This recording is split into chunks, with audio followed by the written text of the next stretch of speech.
माद्यम त्वामव्ययं विभुमचिन्त्यमसंख्यमाद्यम्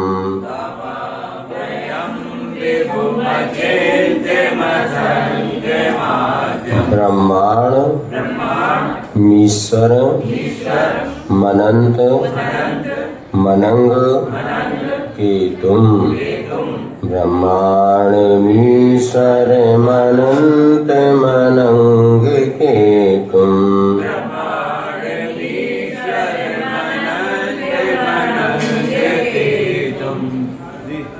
योगीश्वरम विदित योग मनीकमेकम योगीश्वरम विदित योग मनीकमेकम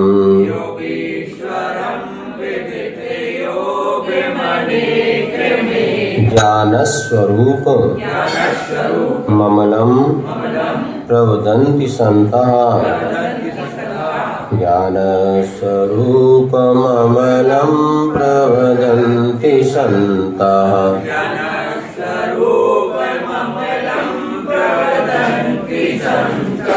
त्वमव्ययं विभुमचिन्त्यमसंख्यमाद्यं ब्रह्माण्डमीश्वरमनन्तमनङ्गकेतुं योगीश्वरं विदितयोगमनेकमेकम्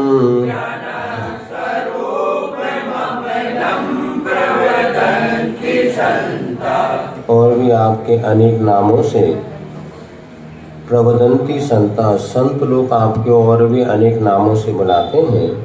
त्वाम अव्ययम आप अव्यय हैं अर्थात कभी भी नष्ट होने वाले नहीं हैं। विभु अर्थात सबके स्वामी हैं। अचिंत्य जिनके महिमा का चिंतन करना हर व्यक्ति के बस की बात नहीं है, ऐसे अचिंत्य आप हैं।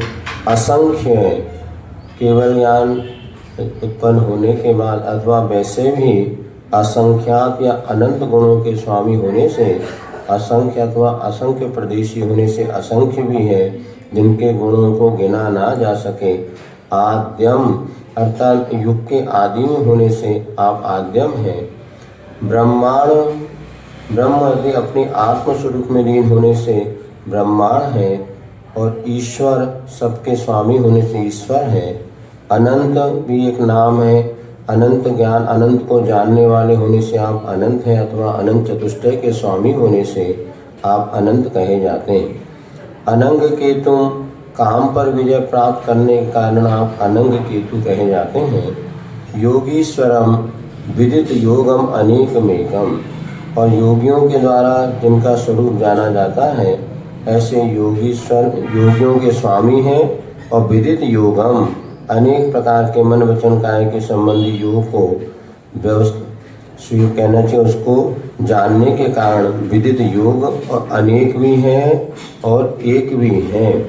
अखंडता की अपेक्षा देखते हैं तो आप एक हैं, लेकिन खंड खंड की अपेक्षा देखते हैं तो अनेक भी हैं। जैसे आप एक हैं कि अनेक हैं, वैसे तो एक हैं क्योंकि आपका नाम तो एक ही है, किंतु अंगोपांग की अपेक्षा देखते हैं तो 2 हाथ हैं 2 पैर हैं, इस अपेक्षा से अनेक हैं। तो जो वस्तु एक है वो किसी विवक्षा से अनेक भी होती है, तो आप एक भी हैं और अनेक भी हैं। ज्ञान स्वरूप वो ज्ञान स्वरूप हैं, निर्मल हैं। ऐसे विभिन्न नामों से संत जन आपको बुलाते हैं या आपका नाम लेते हैं। वैसे जिन सहस्र नाम में 1008 नामों से जिन्हें भगवान की स्तुति की है, उनके गुणों की विवक्षा कर लिया जाए तो नाम बहुत सारे बन सकते हैं। जिन सहस्र नाम भी है, आसादर जी द्वारा सहस्र नाम भी है और एक सहस्र नाम है। ऐसे एक एक ये क्या कहते हैं आपका जो श्री चक्रमंडल विधान होता है उसमें भी प्राचीन विधान में ऐसे जिन्हें भगवान के विभिन्न नाम दिए हुए हैं। अभी हम लोग आचार्य जी के द्वारा रचित 60 सती ग्रंथ का अध्ययन कर रहे हैं। उसमें आचार्य महाराज ने अपने जीवन काल में 6 संस्कृत के शतक लिखे। श्रवण शतक, भावना शतक, निरंजन शतक, सुनीति शतक, परिचय जय शतक और इसके बाद एक है जो चैतन्य चंद्रोदय।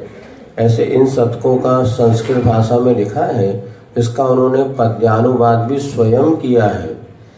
और यह जो शतक है आज बहुत षटशती के नाम से जैन विद्यापीठ से प्रकाशित है। इसमें आचार्य महाराज ने जो वर्षों पहले जो रचना की थी, इतनी प्रौढ़ रचना है कि जिसका अर्थ निकालना सामान्य व्यक्ति के बस की बात तो है नहीं। एक एक शब्द के उन्होंने इतने सारे अर्थ निकालते हुए, वो जो कभी कोई काव्य में रुचि रखते हैं, थोड़ा स्वाध्याय में रुचि रखते हैं, उसको जरूर एक बार पढ़ना चाहिए। और उसमें आचार्य महाराज ने ये सब बातें कि वहाँ पर इतने सारे नए नए नाम बनाए हैं भगवान के कि उसको अभी छुल्लक जी महाराज कर रहे हैं तो लगभग उसमें 300-400 नए नाम जो कि अभी कहीं पर भी पढ़ने को नहीं मिले, ऐसे नए नए नाम वहाँ पर बनाए जा सकते हैं, बनाए हैं गुरुजी ने। इसी प्रकार यहाँ पर मानतुंग महाराज ने कुछ नामों से स्तुति की, सो आपके सामने पढ़ी। अगला आगे पढ़ते हैं। बुद्धस त्वमेव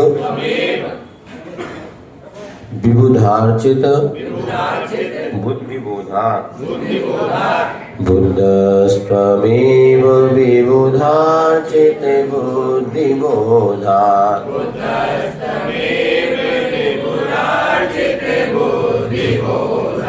त्वं संकरोषि भुवनत्रये संकरत्वात्, त्वं संकरोषि भुवनत्रय संकरत्वात्,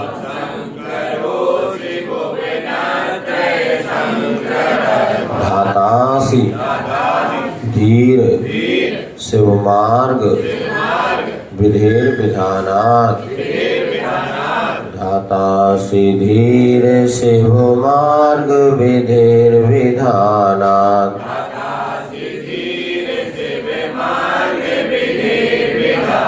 व्यक्तं त्वमेव भगवन् पुरुषोत्तमोऽसि, व्यक्तं त्वमेव भगवन् पुरुषोत्तमोऽसि,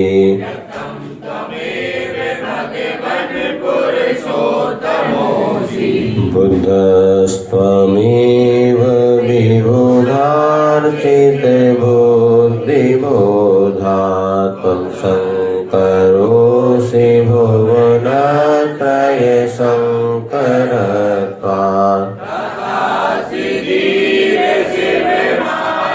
विधेर्विधानात्, व्यक्तं त्वमेव भगवन् पुरुषोत्तमोऽसि। यहाँ पर देखिएगा, जैसे पूर्व में अनेक नाम बताए, इसी प्रकार और भी नाम है। अब लेकिन आज कई लोगों का प्रश्न होता है, महाराज आधे अक्षर वाला नाम रखें या नहीं रखें, ये करिए, वो कहते हैं। लेकिन आप देखा जाए तो अव्यय शब्द में भी आधा पहले तो वह आ ही गया, असंख्य में आधा खा आ गया, आद्यम में आधा दा आ गया, विद्यासागर में आधा अक्षर है। प्रायः आप देखेंगे कोई ऐसा होता नहीं कि आधा अक्षर वाला गलत है, लेकिन वो एक कई नए नए धारणा कई लोग पूछने लगे आज का हमारा आधा अक्षर से शुरू से लगे हैं। अब कैसे प्रसाद सागर है, प्रबुद्ध सागर है, प्रमाण सागर है, सारे तो आधा पा वाले हैं। पा में आधा पा ही से शुरू हुआ है। प्रा कैसे बनता है? आधा पा और रा मिलके। लेकिन कुछ ना कुछ नया खुरापाती करना चाहिए, इसलिए लोग ये नई नई चर्चा छेड़ते रहते हैं। कई बार लोग बड़े कंफ्यूज हो जाते कि महावीर नाम रखे कि नहीं रखे। अरे हमने कहा भैया क्या आगम में लिखा है नाम स्थापना निक्षेप। दक्षिण भारत में आप जाएंगे जितने भी बच्चों के नाम रखते हैं तीर्थंकर के ऊपर ही रखते हैं। अनंतनाथ, शांतिनाथ, और शांतिनाथ आचार्य बन गए। अनंतनाथ महाराज यदि गलत होता क्यों करते? तो तीर्थंकरों के नाम, महापुरुषों के नाम रखने की परंपरा हमारी शुरू से है। अरे उन्होंने कहा उनके वीर को मारो। अरे वीर को मारो, यहाँ पे वो लड़का वीर है, भगवान महावीर थोड़ी ना है। अब इतना तो विवेक आपको लगाना पड़ेगा। और अरहंताड़म बोलते थे, अरे माने शत्रु को मार दिया। अरे ये शत्रु का तो अपने पड़ोसी वाला शत्रु नहीं, ये तो कर्म रूपी शत्रु है जिसको उन्होंने मारा है। इतना विवेक तो आपको स्वयं लगाना पड़ेगा। अब छिंदी छिंदी भिंदी भिंदे, अरे बोले गलत हो रहा, छीनो भिंदो गलत बोल रहे। छिंदे भिंदे शब्द का अर्थ क्या है?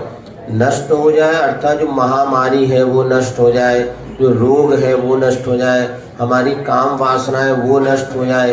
तो वहाँ पर नष्ट होने छिंदी भिंदी भिंदी, अरे बोलो मारो काटो, ऐसा शांति धारा में कहना गलत है। उनके तो भैया गलत तो नमो अरियंताणम सबसे पहले गलत हो जाएगा। अरियंताणम का अर्थ क्या होता? बोलिए तरह। हरि माने शत्रु को हंत माने मान, इसलिए पंडुप्पी का नाम है अरियंताण। अभी भारत में एक पंडुप्पी जो उसका नाम है अरिहंत, है ना। अब बताओ तो पंडुप्पी का नाम ही लोग अरिहंत नाम क्यों रख दिया? अरे नाम निक्षेप इसी को कहते हैं। सत्वासुत में नाम स्थापना द्रव्य भाव निक्षेप आया है, तो बिना किसी गुणों के अपेक्षा के जो व्यवहार चलाने की रखा जाता है उसको नाम कहते हैं, नाम निक्षेप। अब किसी का राम नाम रख दिया, किसी का महावीर रख दिया, किसी का अपने शब्द, ये ऐसे ही नाम रखना ही चाहिए। कम से कम कभी ये होता है अपने नाम के अनुरूप भले वो गलत आचरण करे तो ये नाम है। आचर्षी कई बार कहते देखो आपका क्या नाम रखा है, सोचो नाम के अनुरूप अपना काम होना चाहिए। नाम है धर्मचंद और करो अधर्म, गलत है। तो कभी कभी तो याद आ जाए कि हमारा नाम धर्मचंद है, हमें धर्म करना है, इसीलिए। और दक्षिण वाला तो बहुत और परंपरा है, वहाँ तो 2-3 पीढ़ी के बाद वही नाम रखते हैं। जैसे दादा का नाम मान लीजिए कोई उनका शांतिनाथ था, तो पोते का नाम फिर शांतिनाथ रखेंगे, और पोते का नाम वही शांतिनानंद रखियो, क्योंकि वो परंपरा उनकी चलती रहे कि भैया हमारे यहाँ देखना वही। और वैसे भी अक्षर कितने हैं? संख्य 52 अक्षर हैं, और 52 अक्षर में कितने आप बदल पढ़ के रखो, वही 12 वाला। जैसे नमोकार मंत्र अपन पढ़े ना, ऊपर नीचे फैक्टोरियल बदलो तो 120 बार हो जाए, और एक एक अक्षर को ही बदल लो तो कुछ मुश्किल से वो 10,000 बार हो जाए एक एक अक्षर को। अब इसी प्रकार बताएं, जम्बूद्वीप नाम, भरत नाम वाले कितने क्षेत्र होंगे बताओ? भारत असंख्यात क्षेत्र है, जम्बूद्वीप नाम वाले असंख्यात क्षेत्र हैं। एक एक नाम वाले व्यक्तियों की, क्योंकि अनकाउंटेबल मनुष्य तो असंख्यात हैं, और एक एक नाम वाले कई बार आते हैं। और वैसे ही बचपन में पढ़ते नाम से कुछ नहीं होता, काम से होता। कहीं कभी हो भी जाए किसी वस्तु, जैसे बताते हैं सुधा शाह जी का पहले परम सागर नाम था, वो बहुत बीमार रहते थे, पेट गड़ा, तो दीक्षा के बाद उनका नाम बदल दिया। अब बीमार नहीं, ऐसा नहीं, अभी भी है वो जो जैसी कुछ प्रकृति 19-20 देखो ये निमित्त तो निमित्त मात्र होते हैं। ये सारे के सारे निमित्त हमारी अंतरंग परिणति को संभालने में कारण बनते हैं। अब इसी को लेके कई तरह चलने लगा कि वो महाराज बच्चे का नाम बदल दे, क्यों क्या हो गया? बोले उसका नाम सम्यक है, आधा माँ आता है, गड़बड़ हो जाएगा। हमने आधा है तो क्या बात है? नरेंद्र मोदी में भी आधा नरेंद्र, आधा ना आया नहीं आया नरेंद्र, हाँ सभी में आ रहा तो क्या करे, सबके नाम बदल देगा। ये कुछ नहीं है, ये एक प्रकार से नए लोगों की नए नए दिमाग की फितूरी है। और दुनिया को उल्लू, तुम लोग भी क्या जल्दी ऐसा उल्टा सीधा मिलता तो बहुत जल्दी प्रभावित होते। उनने कहा हमारा बच्चे का नाम बदल दो, सिर दुख रहा है, नाम है ना बदल दो, सिर दर्द हो गए। शुरुआती आधे नाम से वही अरे नहीं ऐसा वो वैसे बताया ना, स्वभाव सागर आधा न प्रमाण सागर आधा पा से शुरू है भैया। प्रमाण पूरा अक्षर नहीं है, पा और रा मिल के सब आप देखोगे तो इसमें कहीं कोई बाधा नहीं है। तो नाम निक्षेप है। यदि क्वचित कदाचित ऐसा विशेष लगे तो बात अलग है, या नाम का प्रभाव नहीं पड़ता, ऐसे नहीं, नाम का प्रभाव ही कभी कभी, लेकिन एकांता इस पे नहीं उलझना चाहिए। तीर्थंकरों का श्रेयांसनाथ 24 कौन से नंबर तीर्थंकर? श्रेयांसनाथ 11वें, तो आदि अक्षर है सा और रा, 70 वाला सा और रा, ऐसे श्रेयांस। लेकिन यहाँ तो हजारों नाम आप देख लेंगे जिन सहस्र नाम में वो सब आधे पूरे अक्षर से अर्थ नहीं पड़ता। मूल में क्या है, हमारा उसका भाव सही होना चाहिए। जैसे अर्धनारीश्वर, एक अनंत आदिनाथ भगवान का नाम अर्धनारीश्वर। अर्धनारीश का किसने लिया? आधा शरीर जिसका नारी का हो गया। नहीं, हमारे आचार्य कहते हैं अर्ध ना अरि यश ईश्वरा, जिस भगवान के आदि शत्रु नहीं है, शत्रु कौन है? 8 कर्म। तो 8 कर्म में 4 कर्म इसके नष्ट हो गए, वो अर्धनारीश्वर कहलाते हैं। ऐसे आदिनाथ भगवान, ऐसे नाम समझना चाहिए।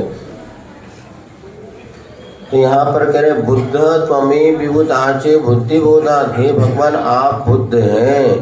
क्यों? आप विबुध माने देवों के द्वारा जिनकी बुद्धि पूजित होने से, बुद्धि के द्वारा जो ज्ञान का बुद्धि बोधात, तो बुद्धि के बोध से ज्ञान के द्वारा जिनको देवों ने भी जिनकी पूजा की थी, केवल ज्ञान होने के पश्चात चतुर निकाय के देव जिनकी पूजन करते थे और पहले भी करते थे, लेकिन जिनकी बुद्धि इतनी चतुर थी कि देवता लोग भी जिनकी पूजन करने से आप बुद्ध हैं। सबको जानने वाले होने से आप बुद्ध हैं। त्वम शंकरा असि, आप ही शंकर हैं। क्यों? भुवनत्रय शंकरत्वात्, 3 लोक के प्राणी को सम यानी सुख करने वाले होते हैं। सम यानी होता है सुख, कर्म जैसे तीर्थंकर जो तीर्थ को करे तो तीर्थंकर, जो शम यानी सुख को करे तो शंकर। ऐसे आप शंकर होने से। धातासी, धाता भी आप हैं। जीर शिव मार्ग विदेर विधानात्, मोक्ष मार्ग की विधि का विधान करने वाले होने से आप ही दाता आत्मा ब्रह्मा है। व्यक्तम तमे भगवान पुरुषोत्तमोसी, स्पष्ट रूप से आप भगवान इन 3 लोकों में जितने भी पुरुष हैं उनमें उत्तम पुरुष हैं, इसमें कोई बाधा नहीं होती। इसलिए कहा बुद्ध वीर जिन हरिहर ब्रह्मा या उसको स्वाधीन कहो। तो ये कुछ भी नाम हो, लेकिन पूरा पहली परिभाषा बता दी, जिसने राग द्वेष काम आदेश, इसको जिन्होंने जीत लिया वो परमात्मा होता है। इसलिए नाम की अपेक्षा अपने काम पर जोर देना चाहिए। व्यवस्थित अगर आप काम करते हैं तो नाम तो अपने आप कुछ भी हो वह सार्थक हो ही जाता है। आगे और बताते हैं। तुभ्यम नमस्, अब तुभ्यम भी नाम हो गया बच्चों का। तुभ्यम अब तो नए नए ऐसे उटपटांग नाम रखे जा रहे हैं, बोलने ही मुश्किल हो जाता। तुभ्यम तो फिर भी ठीक है, बस कुछ हटके होना चाहिए। सबको लगता है कुछ हटके होना चाहिए। बोले पास से नाम बता के तो हटके, पगल आ रहा कल अपने आप हो। अरे कितना हटके, अभी यहाँ तुम्हारी खराब चाय वाला है कोई, कहाँ वो कहीं एक जगह खराब चाय वाला बढ़िया चल रही, इसलिए चले खराब चाय वाला ने प्रवचन, उन्हें मीठा कड़वे प्रवचन तो चलने लगे, तो एक कटु प्रवचन। मतलब सबको ब्रांड चाहिए आजकल, कुछ नया हट के।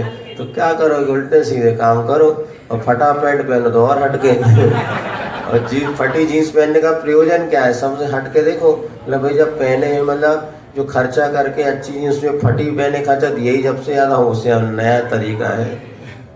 अब वो पहले देखा वो होता है उस दिन, अब चोटी डाल के हीरो है ना, 2 चोटी सामने डाली हीरो है, पर हीरोइन नहीं है। और हीरोइन ने तो चोटी कट गई, हीरो की चोटी आ गई। जी नयापन। तो सेम फैशन से प्रभावित होने वाले मूर्ख होते हैं। तात्कालिक फैशन सुनने का प्रभावित होकर क्या करना, करते रहो नहीं तो वो तो। और हर फैशन 12-15 साल बाद देखो पलट के आती है। अब पहले जो लोग पहनते ढीला ढाला पैजामा, अब वो सब जीन्स का पैजामा बन गया। हम देखो अच्छे समझदार लोग और बिल्कुल जीन्स के सब पैजामा, देखो पैजामा पहने क्या पहने, लड़कियाँ हो चाहे लड़के हो चाहे अच्छे बब्बा वगैरह हो, जो जीन्स पहने बिल्कुल पैजामा ढीला, जैसे पैजामा मतलब नाड़े वाला, वैसी तो जीन्स है। अब देखो नई जब फैशन में आ गया, अब किसी एक्टर ने पहन लिया तो हो गया, बस सबका पैसा वसूल हो गया। उसको तो 50 लाख रुपए मिले पहनने के, तो तुम पागलों को क्या मिले? कुछ नहीं, जो बिकने लगा उसका मार्केट हो गया ऐसा। इसीलिए जैसा रहो वैसी फैशन बन जाती है, उसमें कोई नया नहीं है। पुण्य होना चाहिए, पुण्यशाली फटा कपड़ा पहन ले तो फैशन है, और गरीब पहन ले तो परिस्थिति है। पुण्य पाप का खेल है। तुभ्यम नमस् त्रिभुवनार्ति हराय नाथ, तुभ्यम नमः क्षितितलामल भूषणाय, तुभ्यम नमस्त्रिजगता परमेश्वराय। ये ना बोल के या बोलो सब लोग परमेश्वराय, स्वराय नहीं स्वराय, भूषणाय जैसे आपने दर्शन पढ़ा, दर्शनम देव देवाय नहीं, देवाय। अंत में या होना चाहिए, या का उच्चारण कोई नहीं करता, और जो करे ना तो वो पगला समझा जाता है। अब चोर चोर मोसे रे भाई, सब पढ़ने जिनाय और अपन बोलो जिनाय। महाराज ऐसे कैसे पढ़े, जिनाय बोलो, तो सब ये सोचेंगे महाराज गलत पढ़ा रहे, क्योंकि उनकी आदत तो अभी तक हर मैडम मास्टर ने यही पढ़ा अपने को, जिनाय भूषणाय। नाय लिखो कि ना यह लिखा है, अब यह कौन पढ़ेगा। भूषणाय में एडी का हो गया। इसी प्रकार परमेश्वराय, स्वराय में ए हो गया, एडी का नहीं, परमेश्वराय। आई समझ में कि गई? आई आ गई, नहीं तो अब कहा नहीं आई बाबा, अब कहा नहीं, अब कहा आया, अब चली गई जती है। शब्द ही तो फिर है महाराज जी उच्चारण का। हाँ यही तो कह रहे शब्दों का। तो व्यम नमो जिन भवो दधि शोषणाय, तुभ्यं नमस्त्रि भुवनार्ति हराय नाथ, तुभ्यं नमः चितिकलामले भूषणाय, तुभ्यं नमस्त्रि जगता परमेश्वराय, तुभ्यं नमो जिन भवो दधि शोषणाय। अब यहाँ पर आदिनाथ भगवान की स्तुति करते कह रहे हैं, तुभ्यम नमः त्रिभुवन आरती हराय नाथ। तीन लोक के प्राणियों को दुख को हरण करने जो वाले हैं, ऐसे ही भगवान आपके लिए नमस्कार हो। तीन लोक के प्राणी में अपन भी आ गए, अपना तो दुख तो हरे नहीं उनने, कैसे नाम से थे। अगर तीन लोक के प्राणियों को दुख को हरण करने वाले होते तो हमारा भी दुख हरण कर लेते। नहीं, भगवान दुख का हरण करने वाले नहीं है, किंतु भगवान के निमित्त से जो हमारे दुख दूर होते वो और कहीं दुनिया में होने वाले कारण है कि जितना पवित्र आदर्श हमारे सामने होगा। भगवान तो आईने के समान है। दर्पण के सामने आप जाओ तो दर्पण आपके चेहरे में लगी हुई कमी को दिखा सकता है, किंतु आपके चेहरे में लगे हुए दाग को कभी भी दर्पण साफ हो। हाँ, लेकिन बिना दर्पण के आप अपना चेहरा साफ कर पाएंगे क्या? आपको अपनी कमी दिख पाएगी क्या? जब भगवान के सामने जैसे पहुँचते हैं तो उनकी स्तुति वंदना करने का भाव ये है कि उनके निमित्त से हम अपने आप को संभाल लें, क्योंकि हमारे जीवन में निमित्त का बहुत प्रभाव पड़ता है। ये समझना, आप कितने भी अच्छे अच्छे संस्कार हो, लेकिन निमित्त अगर गलत मिल जाए ना तो अच्छे अच्छे मुनि विचलित हो जाते हैं। तुम लोगों की क्या बात है, अपने मन से पूछो। आज अपन यहाँ बैठे गुरु के सामने अलग परिणाम है, वहीं थोड़े से किसी के उठाने में चले आओ वहाँ अलग परिणाम है, वहीं किसी की शादी में चले आओ अलग परिणाम है, वहीं कहीं आपके पुराने बचपनों के जो दोस्त आदि मिले हों कोई स्कूल कॉलेज के, उनके साथ में बैठ के बातें कर लो, परिणाम अलग है। निमित्त का प्रभाव पड़ता है कि नहीं पड़ता? बहुत पड़ता है। यहाँ कहानी आती, एक माघनंदी मुनिराज थे, कठोर तपस्वी ज्ञानी थे। एक बार वो जा रहे थे और कोई कुम्हार की लड़की जो थी वो उनके बहुत दुखी परेशान थी। क्यों? बोले महाराज ये पानी बरस जाएगा, मेरी पूरी मेहनत बेकार हो जाएगी, महीनों से तो ईंट बना पाए और उसमें ये अब बारिश से तो पकी है नहीं है, आग लगाने और भट्टा तैयार है। महाराज ने कहा चिंता नहीं करो, इतना तो अपने बाएं हाथ का काम। और उन्होंने कहा पकड़ो एक धागा, ऐसे सुनते देखो है कि अब जो सत्य का, और बोले धागा पकड़ो। उस लड़की को एक धागा पकड़ा है, पीछे महाराज ने भी उसको गट्टा धागा पकड़ा, चलो उसको बांधना, 7 बार उसको बांधा और पता नहीं क्या परिणति हुई। जो पुराणों में पढ़ सुनते हैं कि उस लड़की से प्रभावित हो गए और उन्होंने आपस में विवाह के 12 साल तक वो वहाँ पर रहे। फिर संघ में चर्चा चली कि इतने ज्ञानी ध्यानी मुनिराज थे और एक प्रश्न उठा कि इस प्रश्न का समाधान कौन करेगा? बोले वो तो माघनंदी महाराज कर सकते हैं, उन्हीं के पास इतना ज्ञान है, हम तुम्हारे पे इतना ज्ञान नहीं है। चलो ढूंढने जाते हैं। बोले कहाँ है? बोले महाराज तो वहाँ गए थे बोले यहाँ माघनंदी में, बोले यहाँ माघव कुमार है, माघनंदी माघव कुमार यहाँ रहता है। तो जाके देखो तो वो मुनिराज हमारे यहाँ पर है। हाँ, आपके तत्व ज्ञान की चर्चा आज भी संघ में हो रही है।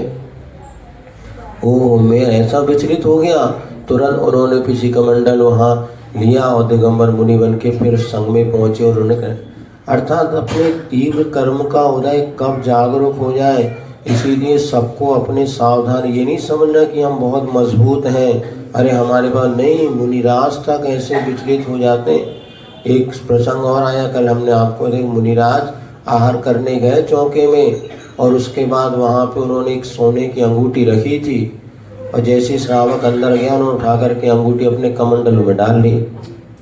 अब कमंडल में डाल लिया, वो तो उनको समझ में नहीं आया। फिर बाद में जब वो दूसरे दिन सोच करके आए तो उनको बड़ी गिलानी हुई, यार मैं मुनि होकर के मैंने ये चोरी क्यों की, मुझे क्या करना, ना मैं अंगूठी पहनना ना बाल, मैंने ये।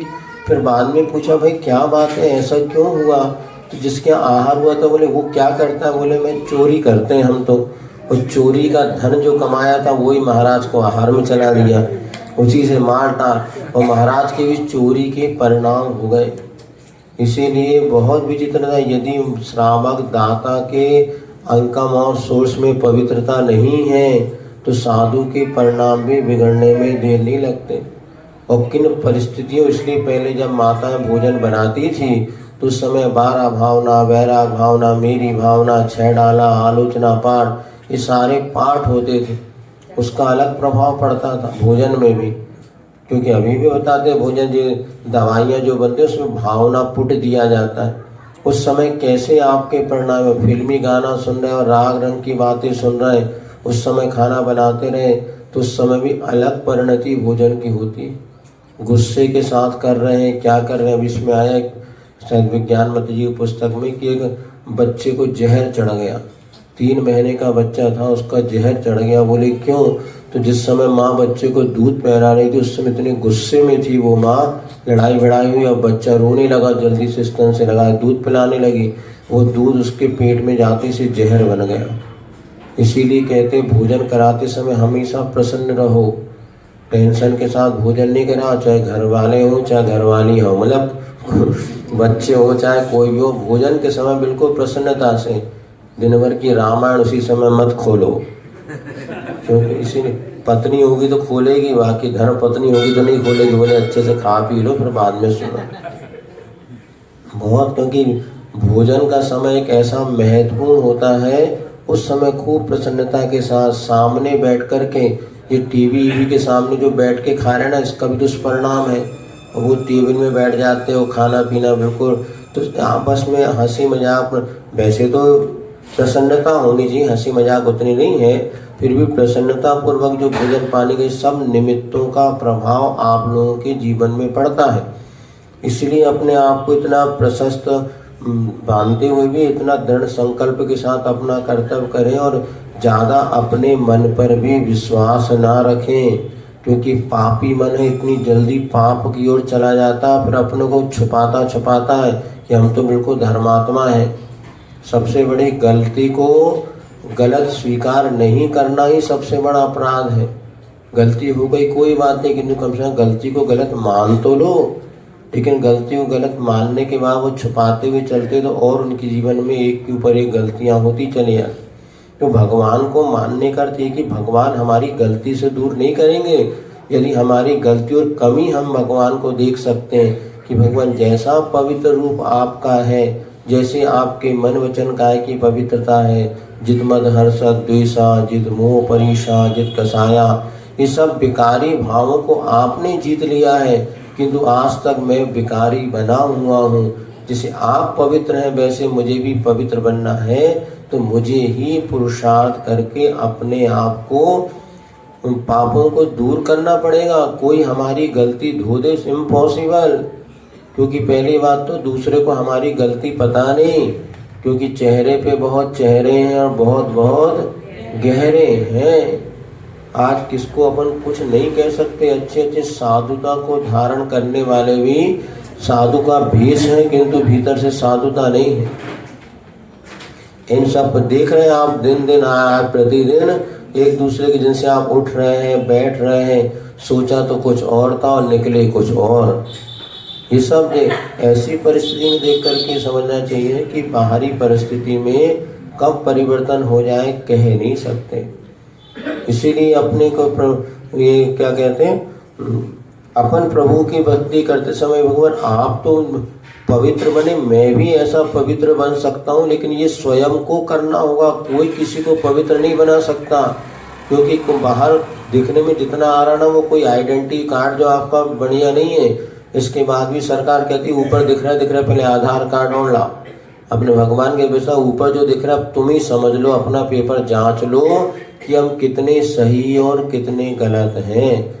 यदि हमसे कहीं गलती हो रही है तो हमें ही सुधारना होगा। दुनिया की कोई ताकत हमारी किसी गलती को नहीं सुधार सकती। क्यों? क्योंकि हम अगर गलती को गलती नहीं माने क्या कर लोगे तुम बताओ। हम कहते 2 और 2 5 होता, बोलो 4 होता कि 5 होता? तुम कछु कह लो, हमें मानने ही नहीं, हम तो 2 और 2 5 ही मानेंगे। तुम सिद्ध करके बताओ, पहुंच जाओ कोर्ट में, क्या करोगे? वे भी कहते जब सुप्रीम कोर्ट हम माने तब ना कि 2 और 2 4 होता, हमने मान लिया 5 है तो 5 है। अब ऐसी सी एक बार मिथ्या जो मान्यता बन जाती है, इसीलिए हमारे आचार्यों का सबसे पहले मोक्ष मार्ग की शुरुआत होती है अपनी कमी को कमी के रूप में स्वीकारो। गलती को गलत मानने वाला ही भगवान बनेगा, अपने को पापात्मा मानने वाला ही परमात्मा बनता है। लेकिन जो पाप करते हुए अपने आप को पापी ना माने, गलत ना माने, वो कभी भी परमात्मा नहीं बनता। इसलिए परमात्मा बनने की पहले ये प्रक्रिया, सबसे पहले तो भगवान हमें कभी पवित्र नहीं कर सकते। भगवान आप 3 लोग के दुख को हरण कर ले, काय के दुख को हरण करे? देखो दुनिया में कितने दुखी लोग हैं, पहले तो कम दुखी थे और आज ज़्यादा दुखी दिख रहे हैं। पहले तो थोड़ी बहुत खटक पटक में सब ठीक ठाक हो जाता था, रोजे लड़त भिड़त थे। अब देखो ऐसी परिस्थिति आ गई कि हर व्यक्ति ये समझ जाओ कि एक तो किस मोड़ पे खड़ा है कह नहीं सकते, कब बुद्धि में क्या हो जाए। तो भगवान यदि सबके दुख हरण, तो फिर या तो ये पंक्ति गलत है। तो व्यम नमस्ते भुवनार्ति हरा, 3 लोग के प्राणियों का आपको दुख को हरण करने वाले काय को दुख हरण कर रहे? कछु नहीं कर रहे। करें वो ही भैया जो उनके पास जाए। सूरज 3 लोग को प्रकाश दे रहा है, किंतु ये दरवाजा बंद कर लोगे तो सूर्य की किरणें कभी आपको प्रकाश है। अपने भगवान सूरज के समान है, सबका दुख हरण। लेकिन हम उनके पास जाए तो अभी कई भूत सो के नहीं उठे होंगे, आएंगे कहाँ से? और जाने नहीं, अब जाते ही नहीं भगवान के। अब देखो 2-4 आए भी तो ऐसे फटाफट मूड पटक के गए कि पता ही नहीं भगवान हते कि नहीं भीतर। क्या करोगे? अब वो आना ही नहीं चाहते, करना ही नहीं चाहते, तो भगवान कैसे उनके घर में आपकी कुंडी खोल करके अंदर सूरज की किरण नहीं जाएगी? और सूरज की किरण तो आपके दरवाजे तक जाएगी। अब आपका विवेक हो तो दरवाजे की कुंडी खोल लो तो सूरज की किरण अंदर आ जाएगी। अब इतना ही कर सकते हैं भगवान, और क्या करें? तुम्हारा घर घुस जाए तो मैं भगवान को डंडा मार के भगा दूँ। ऐसे भगवान कहते भैया अपनी बचा के रखो, घर के द्वार तक तो ठीक है। आगम में लिखा है मुनिराज तो श्रावक के घर के दरवाजे तक जा सकते हैं, पड़गा ले तो चले आओ, न पड़गा तो वापस आ जाओ। लेकिन अभी चलने लगे। हम लोग को ये समझ आओ, पहले जब थे, अब हर साल वो प्रायः घर घर में ही जाते थे चौका। अब ये चूँकि बड़ा शहर है ना, कौन कहाँ हरा के ले जाए बता नहीं तो बाकी छोटी जगह पूरे कॉलोनी घर में भी जाते थे। घर के सामने पड़गान होता था, वो इंतजार करता था श्रावक। अब आ रहे जेल पतला टर्निंग पॉइंट पे आ गए तो देखो उसका उत्साह हमारे यहाँ। एक अलग विशुद्धि परिणाम होती थी, अभी भी होती है, वो तो ठीक है। लेकिन जो विशुद्धि उस समय घर घर, इसलिए द्वार छेपण कहाँ है।